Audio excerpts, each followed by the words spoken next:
So it's really great to follow Paul's talk, which I get a lot out of each year. And I think hopefully you'll appreciate some of the connections with concepts that he presented in his talk in the context of the cytoskeleton. And so my job, again, this is too short of a lecture to give you sort of an in-depth introduction to the cytoskeleton. So really going to introduce you to some key concepts, from the context of mechanobiology. And so there are a lot of details on the slides that we are not going to get into. So, and this is the textbook from which I've pulled out a lot of images. And there are lots of other textbooks, including the one that Paul had images from, the molecular biology of the cell. There's several Lodish's textbooks, so you can use any of those textbooks if you want to know a little bit more about the basics of the cytoskeleton. Let's see. All right, so what I'm going to do is really give you a very quick introduction to what makes up the cytoskeleton in the form of these three types of cytoskeletal polymers. Tell you a little bit about how they are arranged and what they do, and we'll do a little bit of comparing and contrasting between plants and animal cells, and I'll do so primarily using sort of cell morphogenesis or cell migration as examples. And these are things that you're going to encounter a lot from the context of mechanobiology. So to start with, what do we mean by the cytoskeleton, right? So it's a filamentous protein polymers. So these are, that's basically what a cytoskeleton is. A cytoskeleton is a polymer of protein subunits, that assemble in a filamentous manner. So while the individual subunits can be very small, like Paul mentioned, in a nanometer regime, the polymers themselves, the filaments themselves, can be much, much longer in the microns and tens of microns length scale.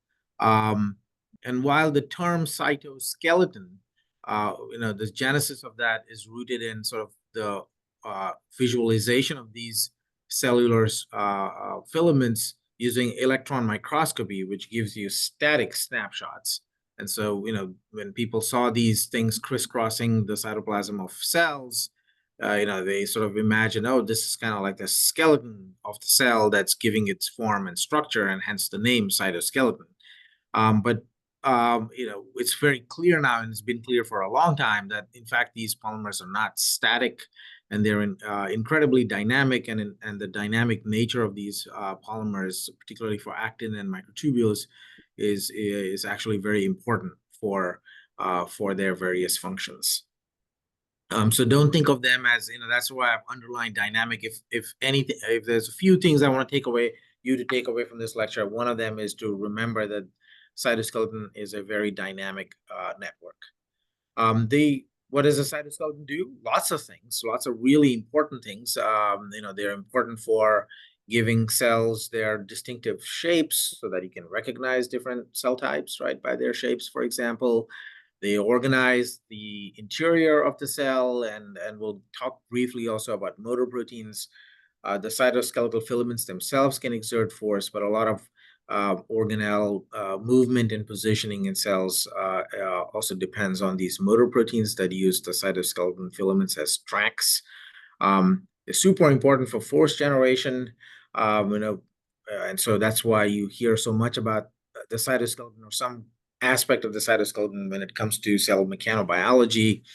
The polymers themselves can exert pushing or pulling forces, and one simple way to think about that is as subunits add, and then if the polymer is really close to the plasma membrane, let's say, you can imagine polymerization or growth of the polymer exerting a pushing force on that membrane. And conversely, if the polymer is attached to the membrane and depolymerizes, or through other activities, it can exert pulling forces. And this is very important, particularly in animal cells. In addition to the polymers themselves exerting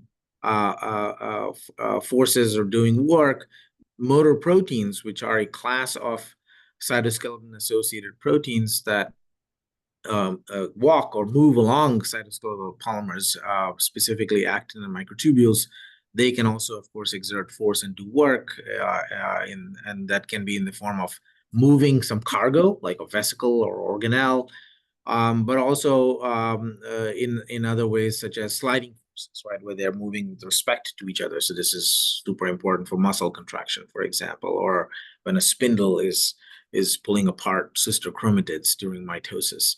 And oftentimes, these are not mutually exclusive.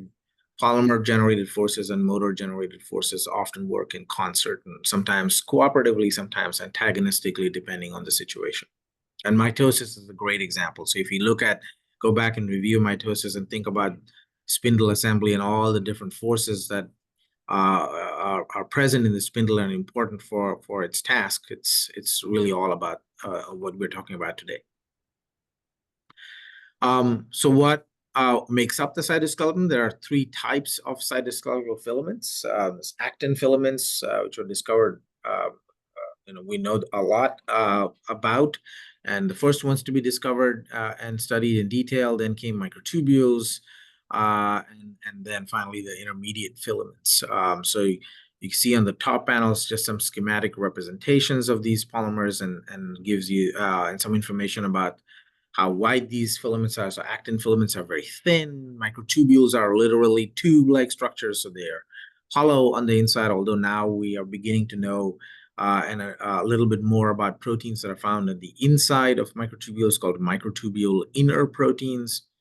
And intermediate filaments are sort of like braided cables. Think of them like those cables that hold up suspension bridges, where there are thin filaments that come together to form sort of medium-sized filaments, and then multiple of those come together to give you the final kind of cable structure, right? So the very hierarchical kind of braided organization. And because of, sort of the structure of these filaments, there's some important properties that are worth keeping in mind from a mechanobiology standpoint, but even in general from a cell biology standpoint. The tubular nature of microtubules makes microtubules very stiff. They're stiff and kind of incompressible.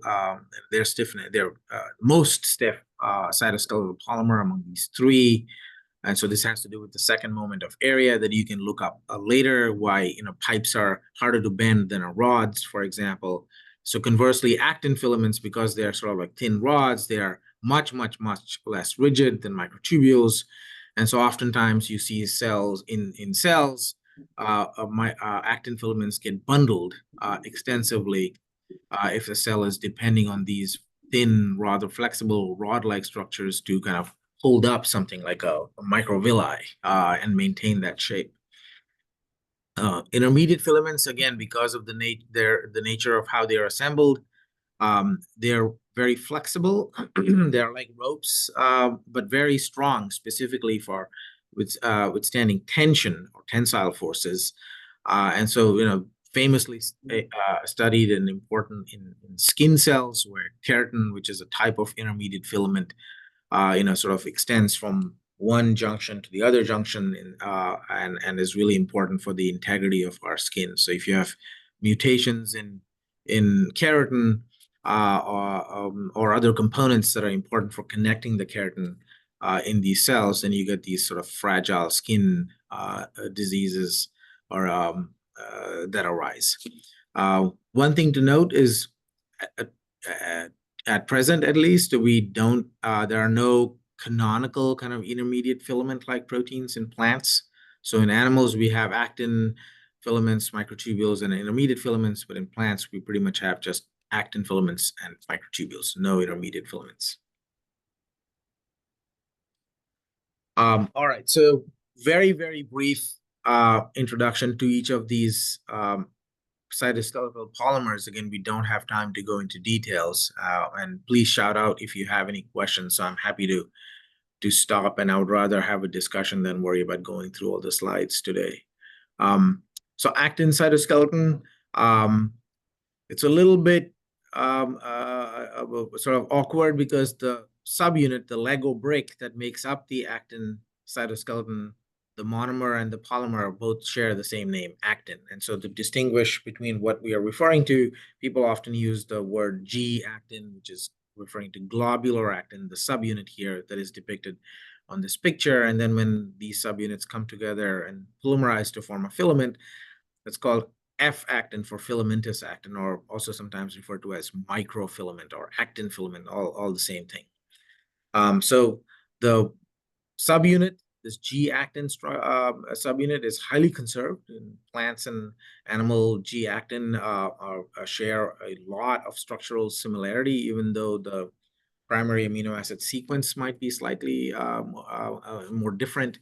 The three-dimensional shape of the actin subunit is highly conserved. And G-actin is an ATP binding protein, as you can see here. There's no orientation to the subunit that then feeds into the orientation or polarity of the filament that I'll describe in a second. So the terminology that is used that you might encounter, I'm mentioning these just because you'll encounter these terms, over the course of boot camp and as part of your involvement in CEMB. There's something called the pointed end and the barbed end. And one sort of good thing, rule of thumb that I find helpful is to remember that the barbed end of actin filaments oftentimes faces the plasma membrane, right? So that's, as you will see shortly, is the more rapidly growing end. And so, facing the plasma membrane means polymerization of the actin filaments is going to have exert force on the plasma membrane. So these subunits, so that was the individual subunit here, right? So this is our Lego brick. A whole bunch of these Lego bricks interact with each other importantly in a head to tail manner. So maintaining the same orientation as many of them come together and polymerize to form these filaments. And the way the individual subunits interact, there's a bit of a skew, so that gives rise to some helicity in actin filaments that we don't have to worry about today. The more important thing that I want to emphasize here is that the head-to-tail assembly of these subunits gives rise to a polarity at the filament scale, right? So all of the subunits are facing in the same way. So there is a barbed end to the actin filament and a pointed end. Where does this terminology come from? It has to do with these kinds of experiments where people took a chunk of a myosin motor protein. So this is a muscle myosin, and the bit of the motor protein that binds to the actual filament is called the motor domain or the head domain.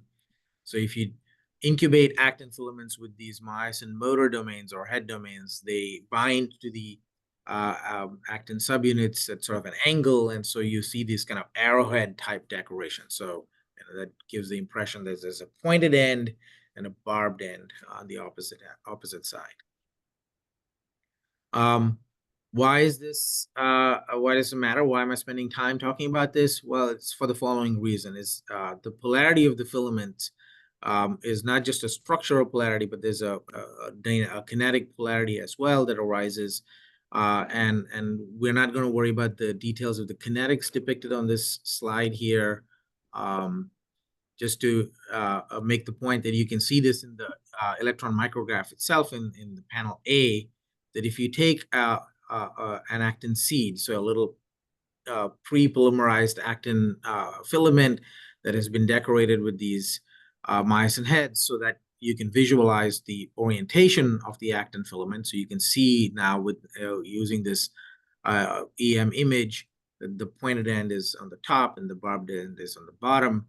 And now if you take these decorated seeds and incubate them with a whole bunch of G-actin, the actin subunits that are ATP bound, wait some time and then watch watch that using electron microscopy, you'll see that the barbed end grows a lot faster, a lot more, right? It's way longer compared to the pointed end. And that has to do with the actin subunits having a greater propensity, a 5 times greater propensity of binding at the barbed end than at the pointed end. So for any given actin subunit concentration, you're going to get much faster assembly at the barbed end. So that's worth keeping in mind.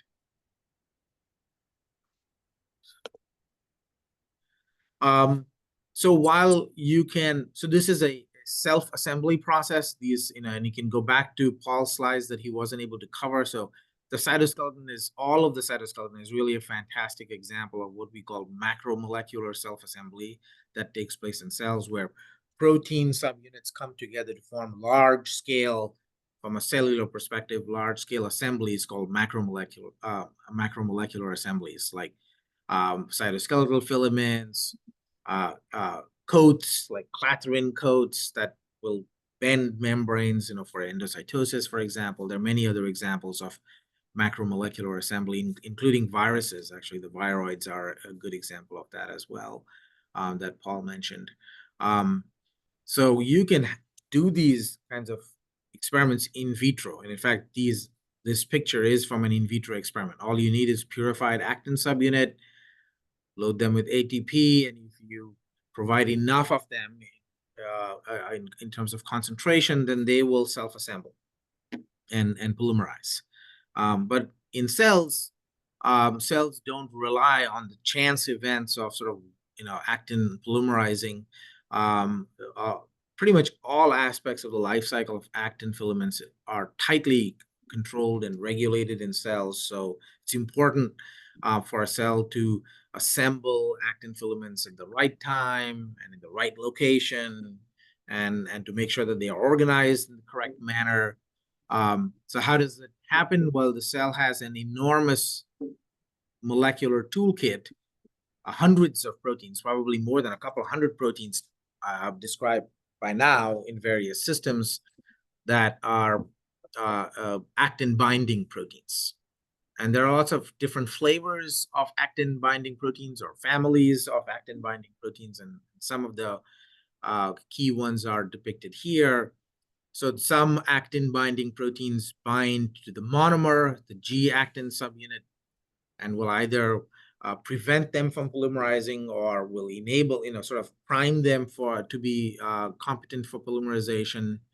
Other types of actin binding proteins bind to the tips of the actin filaments, either to the barbed end or to the pointed end, and they serve as capping proteins. So they will basically keep make that tip stable, so that tip now, once it's capped, isn't able to grow by adding new subunits, nor is it able to shrink by losing subunits from that tip.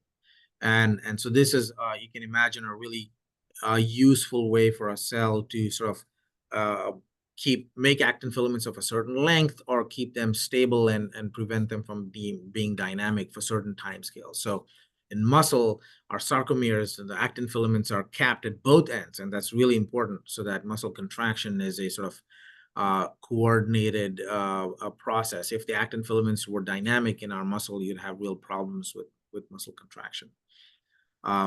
Other kinds of actin binding proteins chop up actin filaments, and there's a whole bunch of cross-linking proteins, some of which cross-link actin filaments in kind of mesh-like configuration, others in sort of more aligned configurations. And so you can imagine which type of actin binding protein is expressed in a cell, and where it's located, et cetera, is going to then affect kind of the configuration of the actin cytoskeleton at that given location in a cell. Actin nucleation, so the genesis or creation of actin filament, while in a test tube, you can achieve that by just increasing the concentration of the subunits. In a cell, cells depend on nucleators that catalyze the formation of these actin filaments. There's a few kinds of actin nucleators now that have been identified. I'm just going to talk about the two most common ones. So there are proteins that are called formins. And again, we're not going to worry about the molecular details of how they work. All I want you to know and remember is formins mediate the formation of unbranched or linear actin filaments, right? So if you see straight actin filaments like in stress fibers or in the microvilli, and sort of other kinds of configurations in cells, you can think of formins as the proteins that were responsible for forming those actin filaments. Conversely, if you see branched actin networks in cells, like at the cell cortex, this is due to the activity of a different actin nucleator called the ARP23 complex. And it's called that because there are two proteins that make up a 7-protein complex. So those two proteins are actin-related proteins 2 and 3, and hence the name ARP23 complex. And so this complex docks basically onto a pre-existing filament that may have been created by a formin, for example. And then once it is activated and docks onto a mother filament, it will then give rise to a new actin filament at a very defined angle.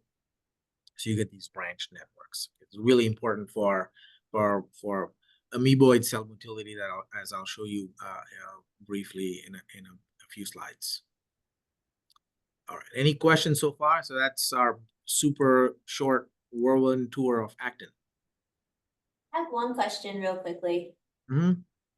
So you mentioned earlier how they tested to see if the actin filaments would grow from the barbed end or the pointed end, but they do grow from the point and it's just really, really slow. Do you by any chance know if it's also like the foramen that also lets it grow from the pointed end, or do you think there might be like another like nucleator that lets actin filaments grow from the pointed end?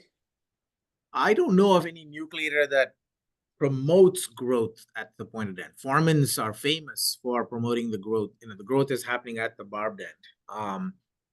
And there's another class of nucleator also called Spire and Cappuccino.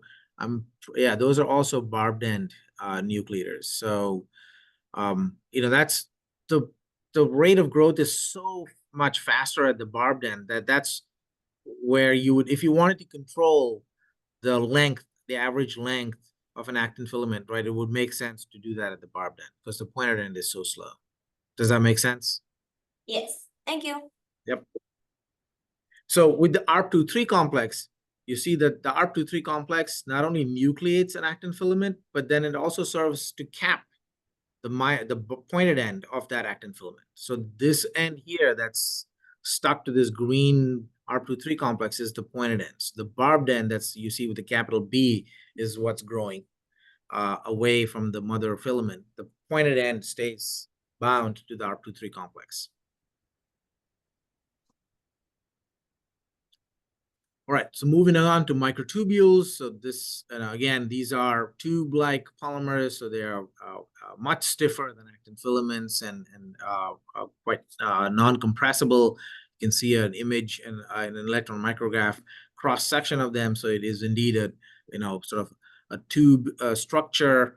The subunit is a dimer. So here, the terminology, the dimer or the building block is called a alpha beta tubulin dimer. So there's an alpha tubulin and a beta tubulin. They exist as an obligate dimer, so you don't find just alpha tubulin or just beta tubulin on their own. You always see them as alpha beta heterodimers, and these subunits will polymerize to give rise to a polymer that is called microtubule. So in the microtubule world, it's easy. The subunit is tubulin, the polymer is microtubule. So you know exactly what you're talking about when you in that way. So both alpha and beta tubulin are GTP binding proteins. So actin subunit is an ATP binding protein. And if we have time, we can talk about the nucleotide binding, enables work, these polymers to do work, etc. But the important point here is that you see, if you look at the structure of this alpha beta tubulin dimer, so here's the alpha subunit, and there's its GTP binding pocket right there. And there's the beta subunit and with its GTP binding pocket. So you can appreciate that because this dimer is an obligate dimer, they're always going to be alpha beta tubulin, that this alpha tubulin's GTP is non-exchangeable, right? It's sort of buried at the interface. And so nothing happens. It's alpha tubulin is in that sense boring, right? The beta tubulin's GTP is exposed to the environment. And so the beta tubulin GTP is the one that is exchangeable. And so when we talk about the GTP state of tubulin, it's the GTP form of tubulin or GDP form of tubulin, it is always 100% of the time referring to the beta tubulin's GTP because the alpha tubulin GTP is non-exchangeable. So these subunits, just like for the actin filament, the tubulin subunits also assemble in a head-to-tail manner so that, the next tubulin subunit is going to bind in exactly the same orientation with the alpha tubulin facing the bottom and the beta tubulin facing the top. And for microtubules, you get these linear filaments that are called protofilaments that are assembled by the subunits polymerizing. Most microtubules contain 13 such protofilaments that associate laterally to give you this sort of tubule structure, this microtubule structure. And there's also a kinetic polarity for microtubules. By the way, the terminology that is used for microtubules, the two ends are plus end and minus end. So the plus end is the more dynamic, rapidly polymerizing end, and the minus end is the less dynamic, slower polymerizing end. The plus and minus have nothing to do with charge. It's just the terminology that people developed to talk about which is the more dynamic end and which is the less dynamic end. Okay. And the plus end is the beta tubulin facing end. The minus end is the alpha tubulin facing end. And the plus end grows faster than the minus end for the exact same reason as we saw for actin, which is that the critical concentration, the likelihood that a new subunit will bind is higher at the plus end than at the minus end. Although the difference between the two is not as dramatic in a microtubule than it is for an actin filament. So if you did the same kind of experiment I showed you for actin, you see the plus end grow longer than the minus end, but not as much. Proportionally, the difference would not be as dramatic than you saw for actin. Microtubules do something really weird that's important to know, and also something that cells depend on and use a lot for various activities. So you can imagine intuitively for a polymer system, any polymer system really, that if that consists of subunits polymerizing through self-assembly to give rise to these polymers, that the probability of growth of the polymer being in a growth state is going to be a function of the subunit concentration. If you have a higher subunit concentration, you're going to grow for a longer duration. And if subunit concentration drops, if you now deplete the subunits, then growth is going to cease and maybe they'll switch to depolymerization. But microtubules do something really weird. Even when you have abundant tubulin subunits around in a test tube, for example, microtubules will stochastically switch between periods of growth and shortening. I see someone has a hand raised. I'll get you in 1 second. And so this weird behavior of microtubules sort of growing for some periods of time and then abruptly switching to depolymerization and then abruptly switching back to growth phase. And they'll do this again and again and again. This behavior is called dynamic instability. And this is something that's a property that's unique to microtubules and is a non-equilibrium kind of behavior that cells use. Go ahead. Someone had a question. It's actually you, Ram. Oh, I think, yeah, I know, I hate this. I don't know how to disable this. There'll be balloons. Somebody did this. I don't know if it's going to do that. No, it's not doing it. I was talking to someone recently and they were talking about 1 and 2 and suddenly balloons appeared. Yeah. So, okay. But yeah, if you do have questions, just shout it out. Easier for me to pay attention to that. And so this dynamic instability behavior of microtubules is not just a in vitro or test tube property, it's an inherent property of microtubules. So microtubules in cells, be they in plant cells or in animal cells, also exhibit dynamic instability, right? Where the plus end or the minus end for that matter will grow for certain periods of time and then switch from growth to depolymerization, back to polymerization, etc. And just like for the actin cytoskeleton, again, the cell doesn't depend on chance events. There's a lot of regulation of, again, every aspect of a microtubule, from where it's going to be nucleated, how long the polymer length is on average, how long they persist, their lifetime, what their higher orders, organization might be. This again, a large number of proteins, in this case called microtubule associated proteins. So we had actin binding proteins, and now we have microtubule associated proteins, or MAPs. There's hundreds of these as well, and some of them bind, as you can see on the bottom here, depicted on the bottom here, to the sidewalls of the microtubules. and like tau, for example, that's involved in neurodegenerative diseases, and will stabilize the microtubules so they don't shorten. The catastrophe phase, which is the sort of switch from polymerization to depolymerization, is inhibited. Some of these sidewall binding proteins will also cross-link microtubules to give you bundles of microtubules. Others bind to the sides of microtubules to chop up microtubules. So we all have microtubule severing proteins, just like there are actin severing proteins. There's a bunch of proteins, different classes of proteins that bind to the ends of microtubules.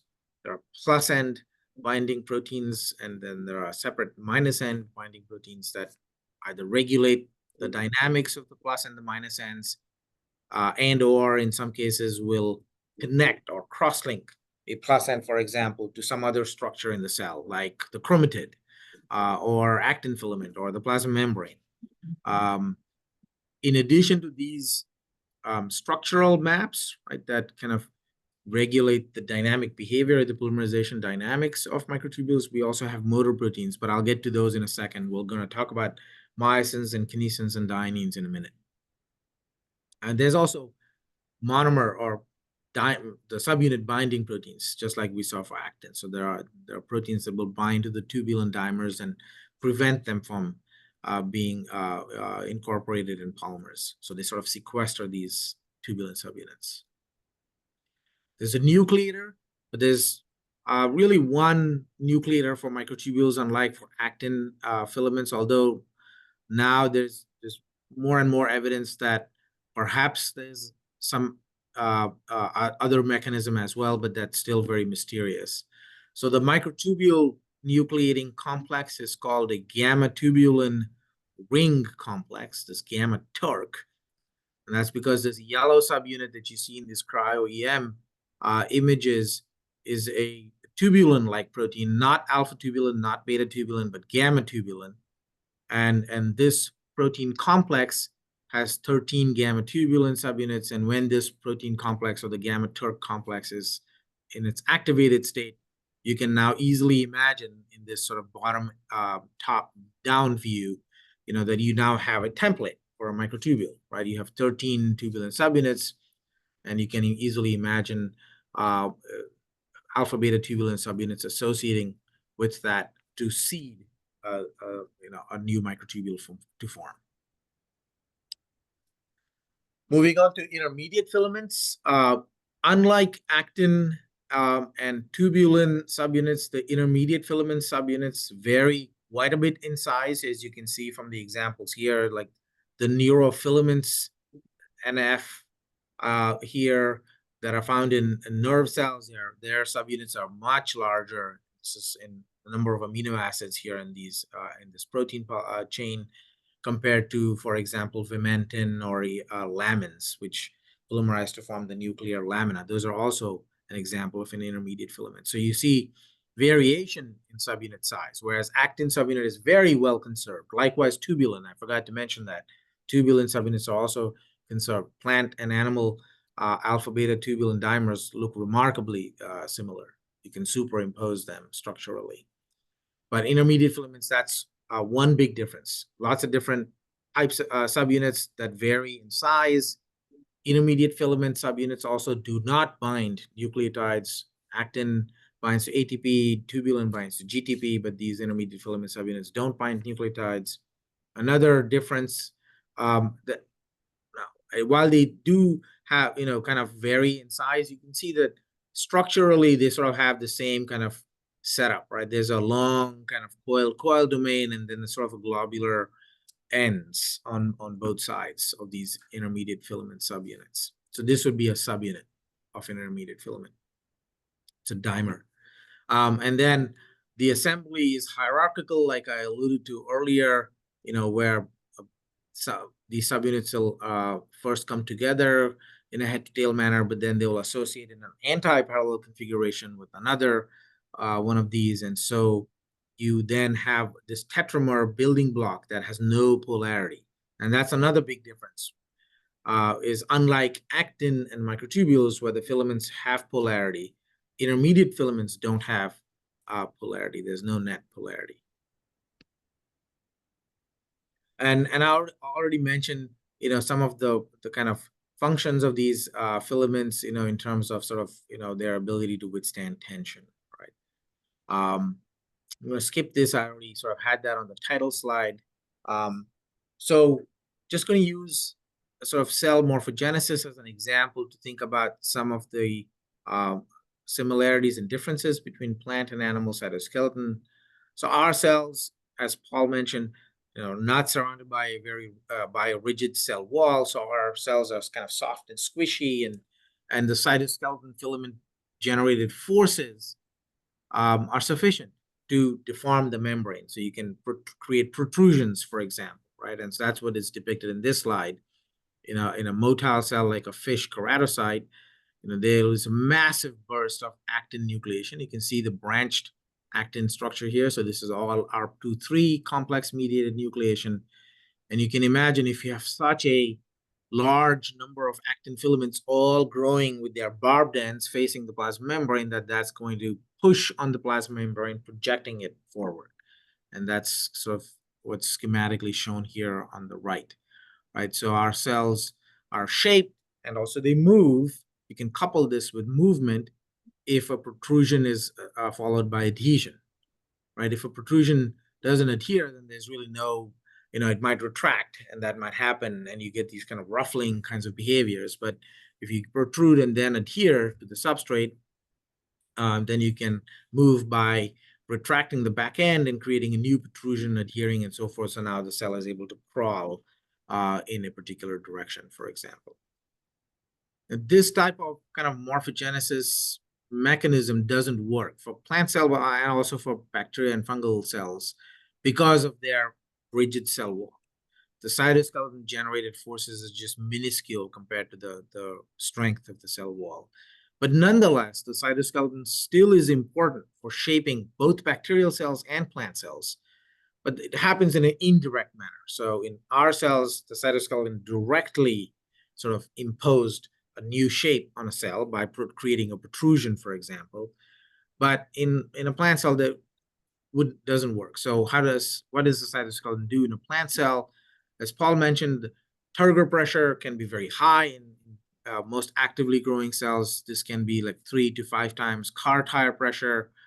And so, turgor pressure is sort of isotropic, doesn't have any inherent directionality to it. So the cell would just, all things being the same, would just balloon and grow in volume. So what plant cells have evolved to do is they will pattern the cytoskeleton, and specifically the microtubule cytoskeleton, and this will lead to patterning of cell wall material like cellulose. So if you lay down cellulose in this oriented manner, these black cables, that constricts expansion in the radial direction, and so you get expansion primarily in the axial direction, and now you get oriented or anisotropic cell expansion, right? And this is the basis for stems, growing as long as they do and roots getting longer. It's primarily cell expansion, directional cell expansion. There's a little bit of cell division, adding new cells, but it's really this directional cell expansion that's the basis of why plants get so tall and why roots get so long. And so that's basically in a nutshell, what I've shown here, right? So you can think of the cytoskeleton, these microtubules, and they're attached to the plasma membrane, sort of like hoops inside a barrel. But they're not kind of providing a supporting function, rather they are as a scaffolding structure.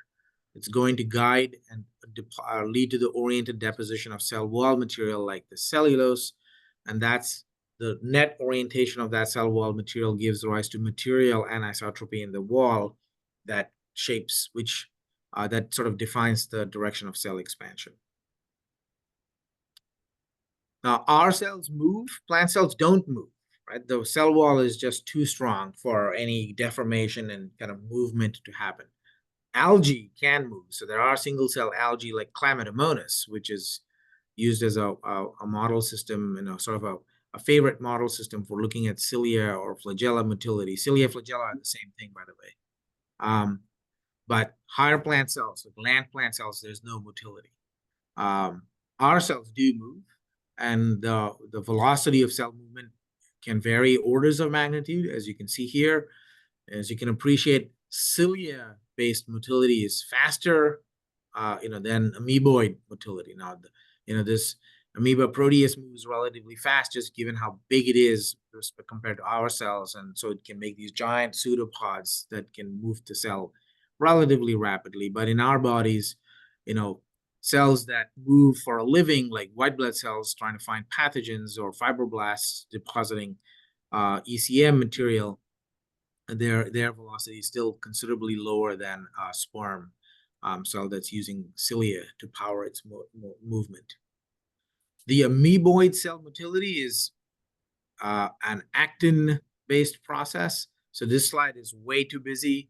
So famous Tom Pollard slide, but it's really the same thing as what I mentioned earlier. Just conceptually think of it as a cell responding to signals from its environment, let's say, that will then activate the ARP23 complex, giving you this massive burst of branch form actin nucleation with all those hundreds of thousands of barbed ends facing the plasma membrane, pushing on it, moving that edge forward.